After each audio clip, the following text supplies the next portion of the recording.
इस वक्त की बड़ी खबर जालोर से आ रही है, जहां जवाई बचाओ अभियान, जिला कलेक्ट्रेट पर शिवसेना का जोरदार प्रदर्शन, 3 बड़े मुद्दों पर प्रशासन को घेरा। शिवसेना उद्धव बाला साहेब ठाकरे जालोर के नेतृत्व में सोमवार को जिला कलेक्ट्रेट पर जनहित में 3 प्रमुख मुद्दों को लेकर धरना प्रदर्शन किया गया। संगठन ने जिला प्रशासन को ज्ञापन सौंपकर त्वरित कार्रवाई की मांग की। प्रदर्शन के दौरान बांसवाड़ा निवासी स्वर्गीय अमृत देवासी हत्याकांड की निष्पक्ष जांच एवं आरोपियों की शीघ्र गिरफ्तारी की मांग उठाई गई। संगठन ने आरोप लगाया कि करीब 3 वर्ष बीत जाने के बाद भी पीड़ित परिवार को न्याय नहीं मिल सका। दूसरे ज्ञापन में एफआईआर संख्या 157/2025 से जुड़े फर्जी पावर ऑफ अटर्नी, फर्जी नोटरी और भूमि हड़पने के मामले में निष्पक्ष एवं समयबद्ध जांच की मांग की गई। शिवसेना ने फर्जी दस्तावेज तैयार करने वालों के विरुद्ध कठोर कानूनी कार्रवाई और एफएसएल रिपोर्ट जल्द प्राप्त करने की मांग रखी। दूसरे ज्ञापन में जवाई नदी में हो रहे अवैध एवं अनियमित बजरी खनन का मुद्दा प्रमुखता से उठाया गया।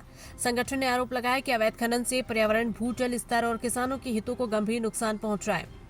जवाई नदी बचाओ आंदोलन को मिली बड़ी सफलता। धरने के दौरान प्रशासन ने मामले को गंभीरता से लेते हुए एडीएम स्तर के अधिकारी द्वारा जवाई नदी क्षेत्र का निरीक्षण कराने का आश्वासन दिया। साथ ही जांच में दोषी पाए जाने पर बजरी ठेकेदार के खिलाफ एफआईआर दर्ज करने की कार्रवाई का भरोसा दिलाया।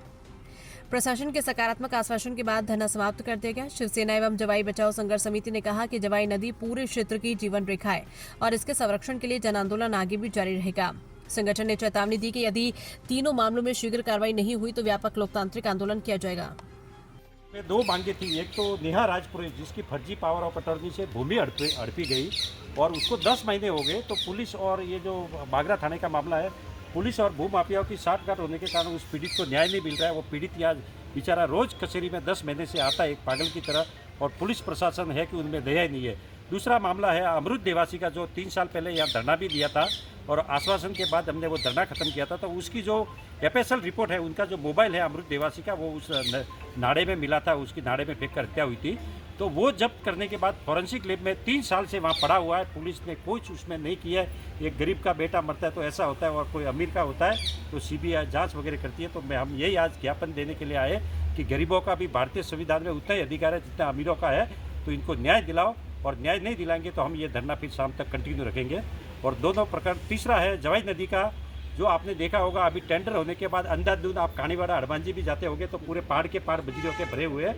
और यदि जवाई नदी में ऐसी बजरी खत्म हो जाएगी तो नीचे फिर उसका जो नीचे की जो प्लेटें हैं वो मरड़ की है, और मरड़ के ऊपर से पानी जाएगा तो फिर जवाई नदी के कुएं रिचार्ज नहीं होंगे। ये जो बजरी है ये अपना स्पॉन्ज का काम करती है, जो पानी पकड़ के रखती है और धरती में इसको रिचार्ज करती है। तो इसके कारण हमारे ये कुएं अभी रिचार्ज हो रहे हैं, और ऐसी बजरी निकाली गई तो हमारे जो कुएं हैं जवाई नदी के किनारे, जो 300 से ज़्यादा गांव है, उनके कुएं हैं वो सूख जाएंगे और किसान बदहाल और बर्बाद हो जाएगा। इसके लिए हमने ज्ञापन